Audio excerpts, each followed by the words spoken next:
से जेल में आ गए ना, अब लगता है जेल में कोई बड़ा कांड होने वाला है।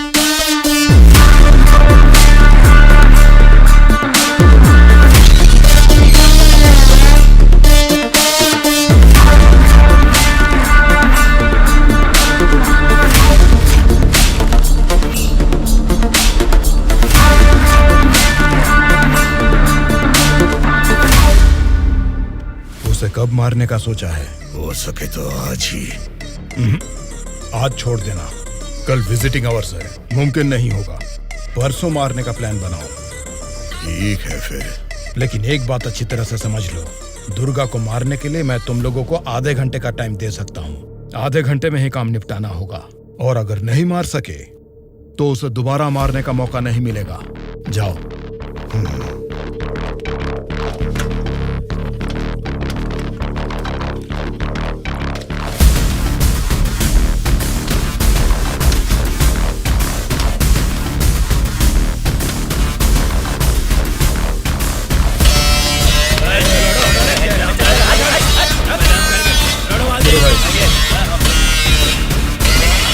आगे चल।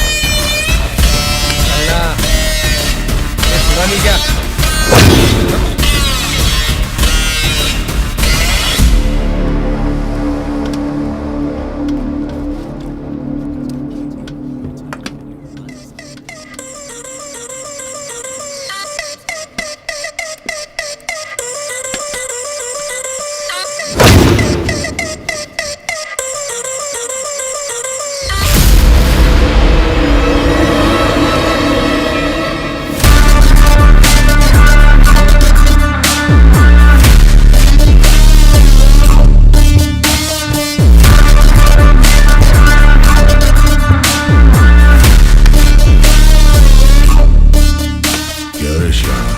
तभी मेरे आदमी को घूर के देख रहा था ना, अब मुझे भी देख ले एक बार। ए, बहरा है क्या? आंखें निकाल कर गोटियां खेलूंगा। ए, बोलना। तेरे से बात करे ला रे, समझ में नहीं आता भाई क्या बोल रहा है।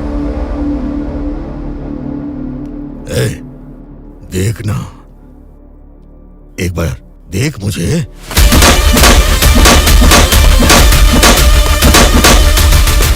मेरे बारे में तुम जानता नहीं हो, सीधे तिहाड़ जेल में फेंक दूंगा।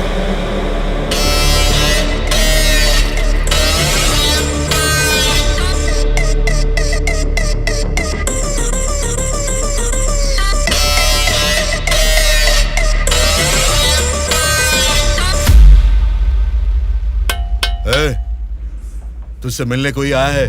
मिलने।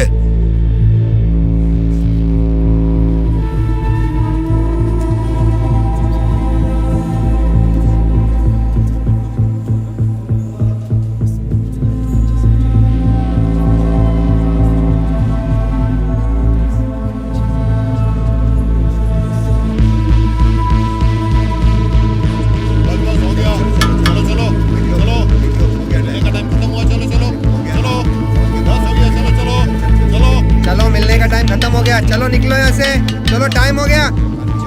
चल शिवा तू निकल, मैं बाद में रख अपना।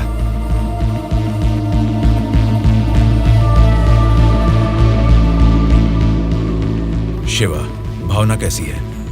देखा, अभी याद आई ना तुझे उसकी? मुझे लगा तू भूल गया था।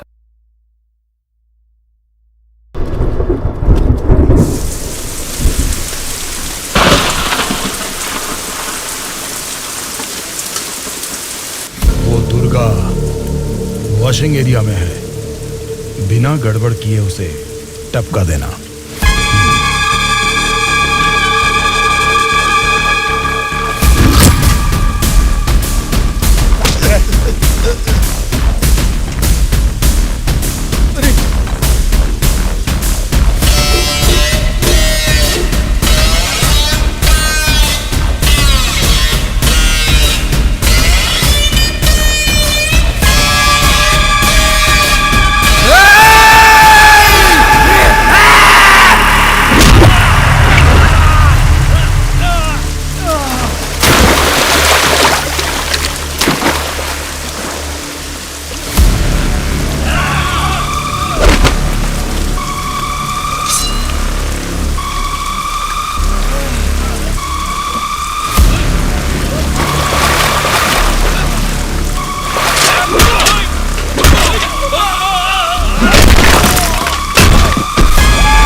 डाल दो।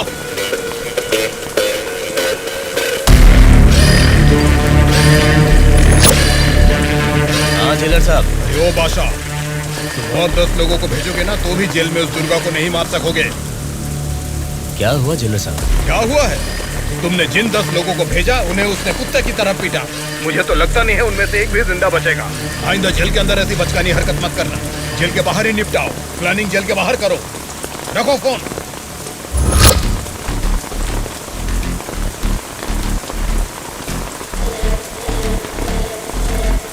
आपने जो यकीन मेरे ऊपर किया था,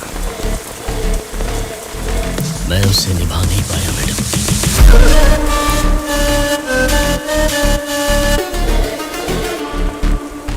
आप ये गन लीजिए मैडम। इस गन से मुझे अभी इसी वक्त यहीं पे मार दीजिए, नहीं तो मुझे एक और मौका दीजिए। मैं खुद जेल में जाकर उस दुर्गा को मारूंगा।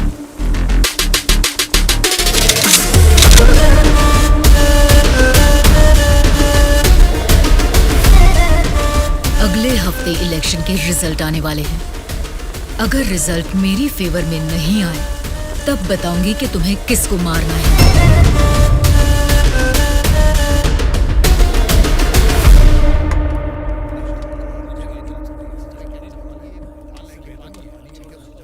मेरा नाम दुर्गा है। सूर्या। कल मुझे बचाने के लिए थैंक्स।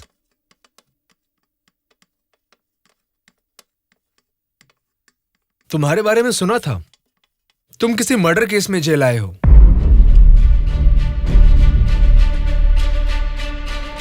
सूर्या, अगर तुम मेरे साथ काम करना चाहते हो तो कहो, मैं तुम्हें इस जेल से बाहर निकाल सकता हूँ और तुम्हारे ऊपर जितने केसेस हैं वो सब मिटा सकता हूँ। वो कैसे? मेरी सरकार में अच्छी जान पहचान है। अगर तुम हमारे साथ काम करना चाहते हो तो कहो, हमारी पार्टी सत्ता में आते ही तुम्हारे ऊपर से सारे केसेस हटवा दूंगा। तुम सच में मेरे ऊपर से वो केस निकलवा दोगे तो मैं तुम्हारे साथ मिलकर कुछ भी करने के लिए रेडी हूं। तो आज से हम दोनों फ्रेंड्स।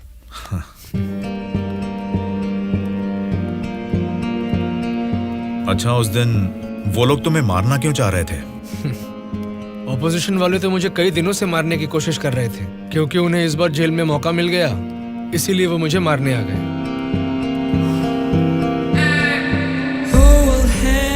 अगर उस दिन वो लोग तुम्हें मार देते तो? क्या होता? जेल में तुम्हारे जैसे अच्छे फ्रेंड को खो देता।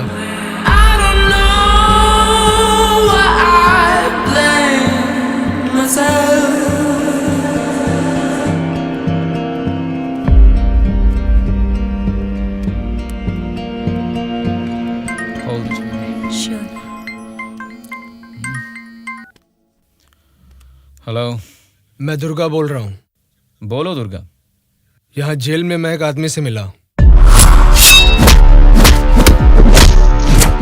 किसी छोटे मोटे मर्डर केस में अंदर आया है, लेकिन उसकी हिम्मत अलग ही लेवल की है भाई। वो तो ठीक है, लेकिन क्या वो हमारे काम आएगा? बेशक वो हमारे काम आएगा भाई। ठीक है, इस बार इलेक्शन रिजल्ट्स अगर हमारे फेवर में नहीं आए तो तुम्हें बाहर आना पड़ेगा। ठीक है भाई। तब मैं मामा से बात करके तुम्हारे साथ उसको भी बाहर लाने का प्लान करूँगा।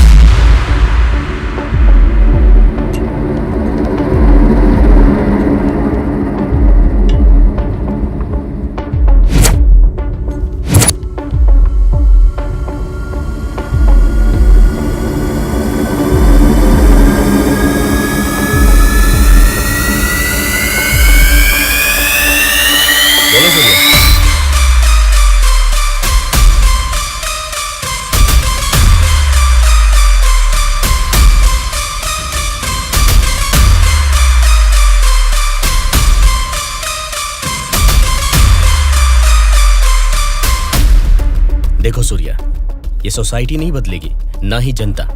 ये 100 साल के इतिहास में तुम्हें कभी लगा है कि वोट डालने का तरीका बदला है? हमें क्या लेना है सूर्या, मेरी बात सुन, ये सब अभी से छोड़ दे। देखो शिवा, जैसा तू बोल रहा है ये समाज नहीं बदला होगा, पब्लिक ने वोट देने का तरीका भी नहीं बदला होगा, लेकिन पब्लिक को पालने वाले नेता लोगों को हमें बदलना है यार। 40 दिन के इंतजार के बाद हुआ पर्दाफाश। जीते हुए उम्मीदवार जश्न मना रहे हैं तो हारे हुए उम्मीदवार उसकी वजह ढूंढने में जुट गए हैं। जनता के वोट ये बता रहे हैं कि उन्हें किसी से कोई बैर नहीं। दोनों मेजर पार्टियों को इलेक्शन में लगभग एक समान वोट मिले हैं। राज्य के पूरे 120 असेंबली सीटों में से सरकारी पार्टी को 48 सीट मिले हैं, वहीं ऑपोजिशन पार्टी को 52 सीट मिले हैं। बाकी 20 सीटें इंडिपेंडेंट एमएलएस को मिले हैं और वो ही तय करेंगे कि राज्य में सरकार किस पार्टी की बनेगी। अब उनमें से कितने लोग कौन सी पार्टी को समर्थन करेंगे, राज्य की सत्ता कौन सी पार्टी को जाएगी, ये सब जानने के लिए शक्ति परीक्षण होने तक सबको इंतजार करना ये होगा। क्या है सर, इस बार ऐसे कैसे हो गया? अब हम क्या करेंगे सर? इस बार भी गवर्नमेंट हमारी ही बनेगी।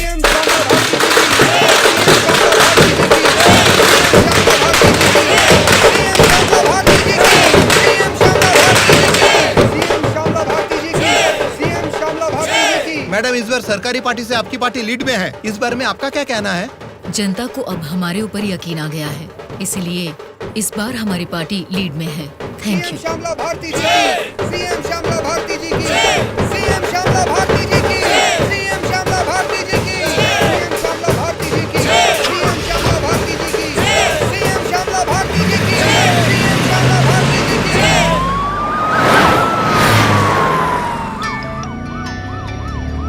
मैडम, सीएम राम मोहन राव जी का फोन आया है। बोलिए एक्स सीएम राम मोहन राव जी, कैसे लगे आपको इस बार के इलेक्शन के नतीजे? इस बार 4 सीट आपको ज्यादा मिली है, ऐसा सोचकर ये मत समझिए कि जीत आपकी हुई है। मिस श्यामला भारती जी, आपको सरकार बनाने के लिए आपकी पार्टी का और 10 एमएलए की जरूरत है। अगर 10 एमएलए को खरीद लिया तो भी 10 दिन के अंदर शक्ति परीक्षण के लिए उनका वहाँ होना बहुत जरूरी है। तो जाहिर है कि आपकी पार्टी को मेरी पार्टी से भले 4 सीटें ज्यादा आई है या मेरी पार्टी को 4 सीटें कम आई है, तो भी आखिर में असेंबली में आपकी जगह हमेशा की तरह विपक्ष में ही रहेगी। ये बात मत भूलिएगा मिस श्यामला भारती जी। ठीक है राम मोहन राव जी, इस बार संसद में हम विपक्ष में रहेंगे या आप विपक्ष में रहेंगे, देखते हैं। Good luck.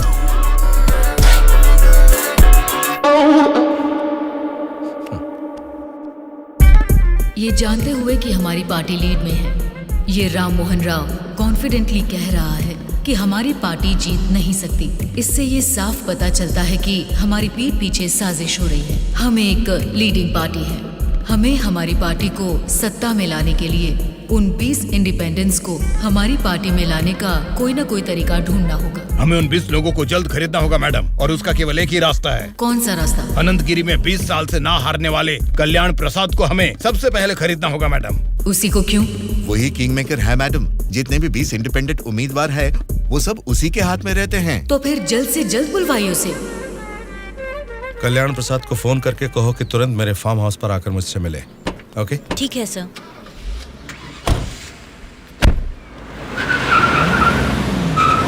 लगता है सब लोग आ गए हैं, तेरी वजह से ही लेट है। हाँ रुको रुको। नमस्कार मैडम।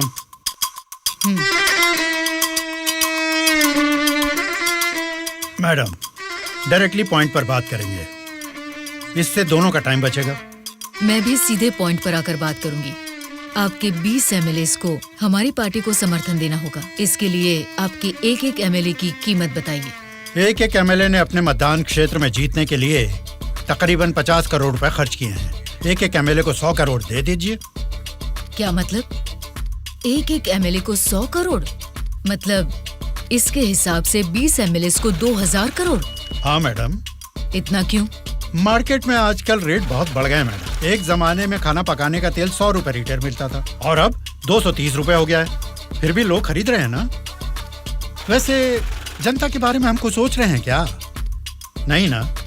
इसीलिए जैसे चीजों के दाम बढ़ गए हैं, वोटर्स ने भी अपने रेट बढ़ा दिए हैं मैडम। एक टाइम पे 1000 रुपए में मिलने वाले वोट अब 5000 में मिलते हैं। यहाँ कोई भी कैंडिडेट को देख के वोट नहीं डालता मैडम, वो वोट डालता है कैश देखकर ही। मतलब आपके एमएलएस को हमारी पार्टी को समर्थन देना है तो आपको 2000 करोड़ देने होंगे, सही कहा? 2000 करोड़ नहीं मैडम। तो फिर? 2500 करोड़। मतलब 2500 करोड़ रुपए। यस, वो 500 करोड़ किसके लिए? वो मेरा कमीशन है मैडम। आपका कमीशन 500 करोड़ है? जी मैडम, मैं आपको कोई प्याज टमाटर थोड़ी ना बेच रहा हूँ। इस राज्य की सत्ता 5 साल के लिए दे रहा हूँ आपको। इसके बदले में एक छोटी सी 500 करोड़ की रकम कमीशन लेने में कोई गलती नहीं है madam.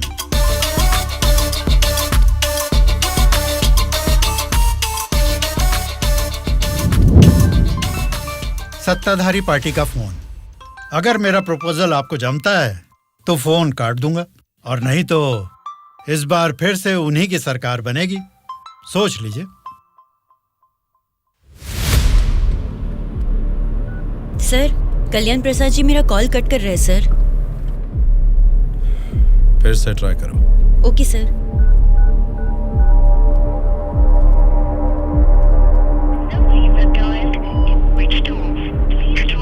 Sir, phone switch off आ रहा है सर।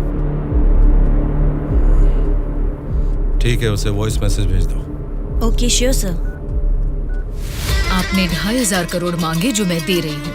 कोई गलती नहीं होनी चाहिए। शक्ति परीक्षण वाले दिन हमारे 20 एमएलए आपके पीछे दुम हिलाते हुए चलेंगे। आप जहाँ साइन करवाएंगी वहाँ करेंगे। अब आप सीएम पद की शपथ लेने के लिए तैयारी कीजिए मैडम।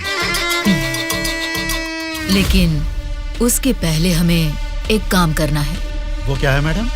आपने मुझसे हाथ मिला लिया है, ये खबर राम मोहन राव को जरूर पता चल जाएगी। हमें हमारे एमएलएस को सेफ रखना होगा। इसलिए उन सभी एमएलएस को राम मोहन राव से सेफ रखने के लिए मैंने बेंगलुरु में एक स्टार होटल पूरा बुक कर लिया है। शक्ति परीक्षण होने तक वो सारे उधर ही रहेंगे। आपके एमएलएस के साथ हमारे एमएलएस को भी मिलाकर उधर भेजेंगे तो वो सब साथ में वहाँ सेफ रहेंगे। आपकी बात सही है मैडम, पर उस राम मोहन राव के डर से सिटी से इतनी दूर बेंगलुरु में एमएलएस को रखने की जरूरत नहीं है मैडम। वो क्या है ना, शहर के बीचों बीच मेरे कंट्रोल में एक जगह है जिसके बारे में किसी को नहीं पता। ये 10 दिन हम अपने एमएलएस को वहीं छिपाएंगे तो टाइम भी सेव होगा और अपने लोग अपने ही साथ हैं, ये भरोसा भी रहेगा। लेकिन उतनी सेफ प्लेस इस सिटी में कहाँ है? सॉरी मैडम, शक्ति परीक्षण होने तक उस जगह के बारे में मैं आपको भी नहीं बताऊंगा। ठीक है, फिर आपके एमएलएस के साथ हमारे एमएलएस को भी आपकी बताई हुई जगह पर भेजूंगी। देखना कोई भूल ना हो। Okay madam. सत्या। हाँ सर। सर, श्यामला भारती जी ने कल्याण प्रसाद जी को 2,500 करोड़ में खरीद लिया। अब हमारी हालत क्या होगी सर? हमारी सरकार गिर गई क्या? सर, इलेक्शन में मैंने 100 करोड़ खर्च किया, अब मेरा क्या होगा सर? बताइए सर, क्या होगा? बस चुप हो जाओ। परेशान होने की जरूरत नहीं है। शक्ति परीक्षण में अभी टाइम है। मैं जानता हूं मुझे क्या करना है। आपकी बात मुझे समझ आ गई। अभी मुझे क्या करना है बोलिए। अनऑफिशियली किसी भी हालत में दुर्गा मुझे जेल से बाहर चाहिए, चाहे जितने भी पैसे लग जाएं। तुरंत जेलर से बात करके काम को अंजाम दो। ठीक है मामा, पर एक रिक्वेस्ट है। बोलो क्या है? दुर्गा के साथ एक और आदमी को जेल से बाहर निकलवाना है मामा। कौन है वो? उसका नाम है सूर्या। उसकी गट्स, उसकी हिम्मत, वो अलग ही लेवल की है। हो सकता है, लेकिन किसी भी अनजान आदमी के ऊपर इस तरह से आंख मूंद कर भरोसा कैसे कर सकता? ये स्टेट गवर्नमेंट का मामला है। अगर कुछ गलत हो गया तो मेरा पूरा पॉलिटिकल करियर खत्म हो जाएगा। मेरा यकीन कीजिए मामा, हमारे गवर्नमेंट को गिरने से बचाने के लिए इस ऑपरेशन में दुर्गा से ज्यादा वो ही एक्टिवली काम करेगा। ठीक है, अगर तुम उसकी इतनी तारीफ कर रहे हो तो काम खत्म होते इन दोनों को फिर से जेल में डाल दूंगा। मैं भी उससे जरूर मिलना चाहूंगा।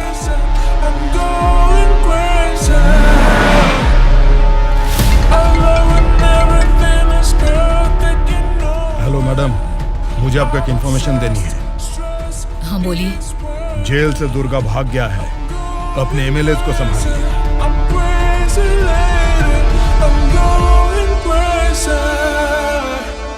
इनको अभी छोड़ के आपने वो पार्टी को इन्फॉर्मेशन क्यों दे दिया सर?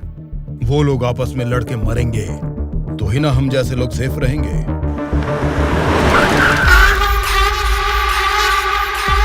आज रात यहीं पे रुकना। कल सवेरे 8 बजे मामा से मीटिंग हो सकती है। कॉल आते ही यहाँ से निकल जाना। मैडम, कल रात ही मैंने अपने सभी लोगों को सेफ जगह पर शिफ्ट किया है और यहाँ वो सारे लोग बहुत ही एंजॉय कर रहे हैं। वो ठीक है, पहले मेरी बात सुनिए। बोलिए मैडम। सरकारी पार्टी वाले जेल से उस दुर्गा को बाहर लेकर आए हैं, ये इन्फॉर्मेशन आई है। मैं नहीं जानती तुम क्या करोगे, हाँ? लेकिन हमारे सभी एमएलए सेफ रहने चाहिए। मैडम, दुर्गा जैसे 10 लोग भी जेल से बाहर आ जाए ना, तो भी हमारे एमएलए कहाँ है पता लगाना मुश्किल है। फिर भी सामने वाली पार्टी प्लान कर रही है, तो इसका मतलब हमें संभल के रहना है। आप टेंशन मत लीजिए, शक्ति परीक्षण होने तक उनको ही नहीं, आपको भी आपके एमएलए कहाँ है पता नहीं चलेगा। ऐसा प्लान किया है। ठीक है, जो भी करो संभाल कर। इलेक्शन रिजल्ट के बारे में इस बार भी मेरा अंदाजा गलत निकला। लगता है सत्ता हाथ से जाने वाली है। तुम दोनों को क्या करना है ये तुम सोचो, चाहे जितने पैसे खर्च हो जाएं, लेकिन उस श्यामला ने जिन 20 इंडिपेंडेंट एमएलएस को खरीदा है वो किसी भी तरह मुझे चाहिए। तुम लोगों का क्या प्लान है, बताओ क्या करोगे? उन सबको किडनैप करेंगे सर। किडनैप? हाँ सर। 20 एमएलएस को किडनैप करना तुम्हें स्कूल के बच्चों को किडनैप करने के जैसा लग रहा है क्या? 20 एमएलएस नहीं सर, ऑपोजिशन एमआईयू को मिलाकर पूरे 72 एमएलएस हैं सर। क्या 72 लोग? आपकी पार्टी से जीते हुए 48 एमएलएस के साथ पूरे 120 एमएलएस को आपके बेंगलुरु वाले फार्म हाउस में बिना बंदी बनाए इस बार आप सीएम नहीं बन सकते हैं सर। ऑपोजिशन एमएलएस तक तो ठीक है, लेकिन हमारे एमएलएस क्यों? वो तो हमारे ही लोग हैं ना। राजनीति में सब कुछ हो सकता है सर, सब कुछ जायज है। सत्ता का पलड़ा जिस तरफ है वो उस तरफ चले जाएंगे। यहां जीतने से ज्यादा सत्ता जरूरी है सर। अभी की सिचुएशन में अपने एमएलएस को हमें ही बचाना है सर, इसलिए हमें उनके साथ हमारे एमएलएस को भी बंदी बनाना ही होगा सर। तुम्हारा प्लान सुनने में तो ठीक ही लग रहा है, लेकिन ऑपोजिशन एमएलएस को किडनैप कैसे करोगे? ये मुमकिन है क्या? सत्ता की जंग हर कोई जीतना चाहता है, पर जीत सिर्फ एक की ही होती है और उसी को वीर कहते हैं। मैंने आपको जिसके बारे में बताया था ये वही है सर। तो जरा बताओ कि शुभ काम का मुहूर्त कब है? इस शुक्रवार को ही आपके सभी एमएलएस को बस में बिठा के दुर्गा को सौंप दीजिए। दुर्गा उनको बेंगलुरु हाईवे के एक ढाबे पर लेकर आएगा। इसी बीच ऑपोजिशन के सभी एमएलएस को किडनैप करके लाने का जिम्मा मेरा होगा। गुड। तुम्हारे प्लान के साथ तुम्हारा कॉन्फिडेंस भी मुझे अच्छा लगा।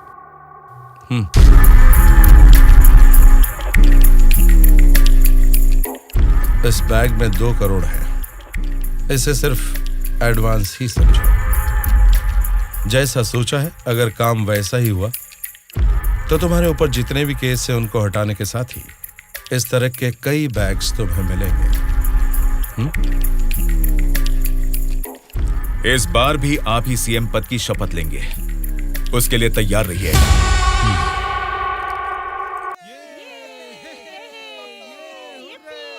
कल्याण प्रसाद के फोन का लास्ट कॉल लोकेशन कल रात 11 बजे का गुलजार हाउस में दिखा रहा था। तभी से लेके अब तक वो किसी के टच में नहीं है।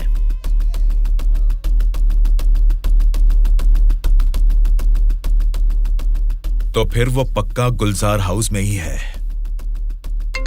हाँ बोलो। मैडम, आपके लिए एक बैड न्यूज है। गुलजार हाउस में ठहरे हुए आपके सभी एमएलएस को सत्ता वाली पार्टी के लोग किडनैप करने की कोशिश कर रहे हैं।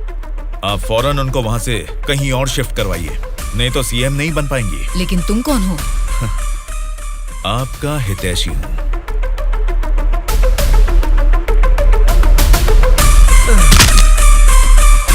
चलिए बैठिए आप लोग अंदर।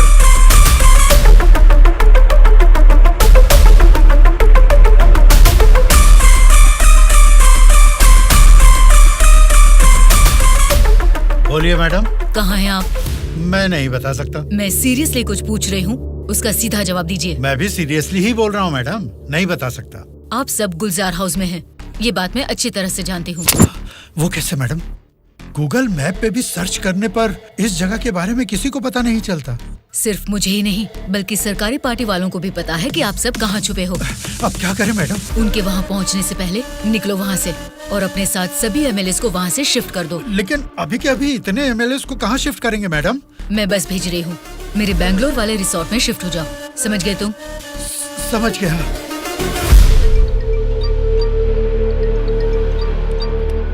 जी मैडम। बादशाह, तुम्हें मेरा एक काम करना होगा। बोलिए मैडम। हमारे सभी एमएलएस को हम अर्जेंटली एक बस से बैंगलोर रिसोर्ट में शिफ्ट कर रहे हैं। हमारी बस सेफली बैंगलोर पहुंचे तब तक तुम्हें उसे फॉलो करना है। ठीक है मैडम। तुरंत अपने आदमियों के साथ बैंगलोर हाईवे पर वेट करो। Okay madam.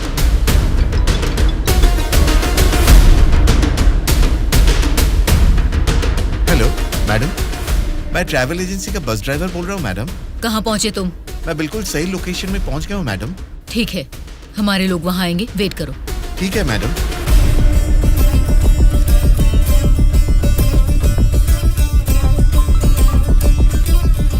हाँ बोलिए मैडम।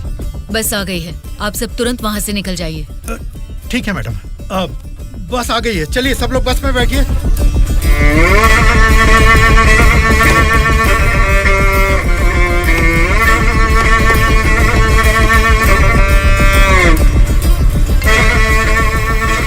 मैडम सब लोग बस पे चढ़ गए मैडम। अभी निकल सकते हैं क्या मैडम? Okay madam. बोलो सूर्या। दुर्गा, हमारा प्लान सक्सेस हुआ। अब सभी एमएलएस मेरे कब्जे में हैं। तुम हाईवे के ढाबे पे वेट करो, मैं भी पहुंचता हूँ। ओके। क्या रे, कुछ पता? बोली मैडम। बस निकल गई है और थोड़ी ही देर में बैंगलोर हाईवे एंटर करेगी। अगर कोई भी हमारी बस को फॉलो करता हुआ दिखे तो उसे वहीं मार देना।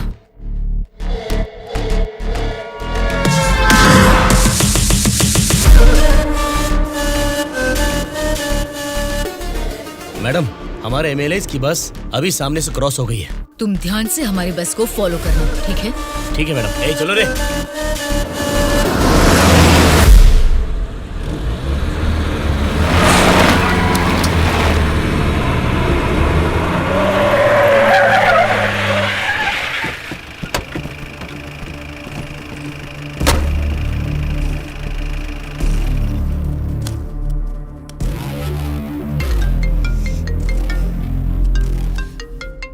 बोलो बादशाह। हाँ मैडम, अभी हमारी बस हाईवे के बाजू में एक ढाबा के पास रुकी हुई है। नाइट जर्नी है ना बादशाह, चाय कॉफी पीने के लिए रुके होंगे। अब इतना भी फोन करके बताओगे? Madam madam. अब क्या हुआ बादशाह? हमारे बस के पीछे ही एक और बस आके रुकी है। और एक बस? हाँ मैडम, देखने में तो सरकारी पार्टी की एमएलए की बस लग रही है। क्या सरकारी पार्टी के एमएलए की बस? हाँ मैडम, पक्का उन्हीं लोगों की बस है मैडम। सच में? लेकिन उनकी बस वहाँ क्यों आई है? पता नहीं चल रहा मैडम। जैसे हम अपने एमएलएज को बैंगलोर भेज रहे हैं, वैसे ही वो अपने एमएलएज को शायद किसी सेफ जगह पर भेज रहे होंगे। हो सकता है, फिर भी दोनों बस एक ही जगह पर एक ही समय पर ये कैसे हो सकता है? तुम एक काम करो बादशाह, हमारे एमएलएज की बस वहाँ से सुरक्षित निकल जाए, तब तक उनकी बस पर तुम कड़ी नजर रखना। ठीक है मैडम।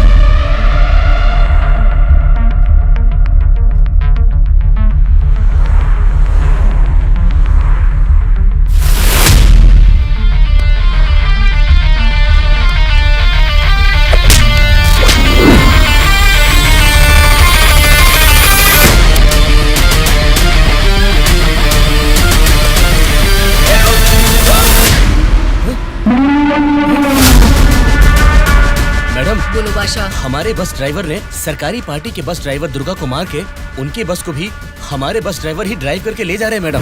व्हाट? उनकी बस को हमारे ड्राइवर क्यों ले गए हैं? मुझे भी कुछ समझ में नहीं आ रहा मैडम। ठीक है, मैं अपने ड्राइवर को फोन करके पता लगा लूंगी। पहले तुम हमारी बस को फॉलो करो। Okay madam. Hello madam. Anwar, क्या कर रहे हो तुम लोग? कुछ लोग आके मुझे मार के हमारी बस को लेके गए मैडम। बोली मैडम। बादशाह, वो लोग अपने ड्राइवर नहीं हैं, कोई क्रिमिनल्स हैं। उनका पीछा करो। Stop them right now. ठीक है मैडम।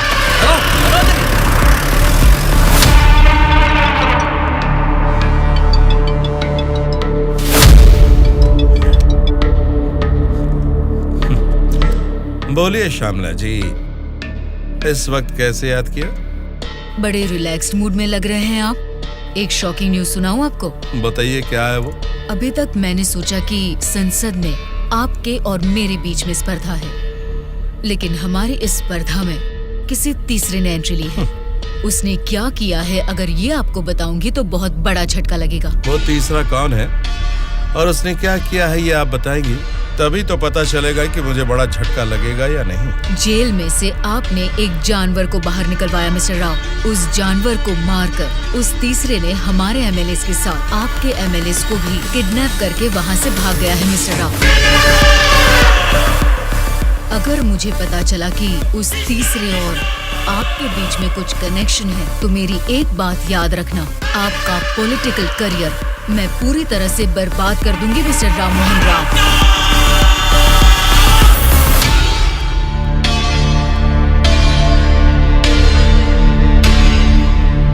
क्या हुआ मामा? उस दुर्गा को कॉल कर।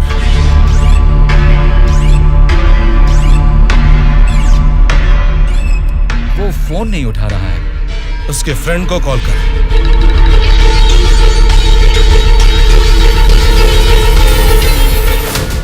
मेरे पॉलिटिकल करियर में ये फर्स्ट टाइम है जब मैंने किसी पर यकीन करके धोखा खाया। बोल कौन है रे तू? बोला था ना, ये सत्ता की जंग हर कोई जीतना चाहता है, लेकिन किसी एक को ही जीत मिलती है, उसी को वीर कहते हैं। अब वो जंग शुरू हो चुकी है। वीर कौन है और वो जंग किस मकसद से कर रहा है, आगे आगे तुमको सब समझ में आएगा। तब तक के लिए wait and C.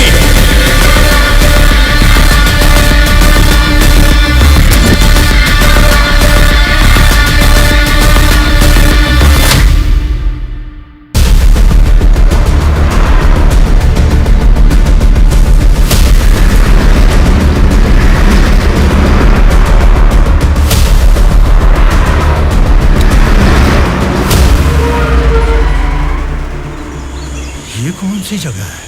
Bengaluru resort बोले थे, गलती से किसी और रूट में तो नहीं आ गए? घना जंगल लग रहा है ये तो।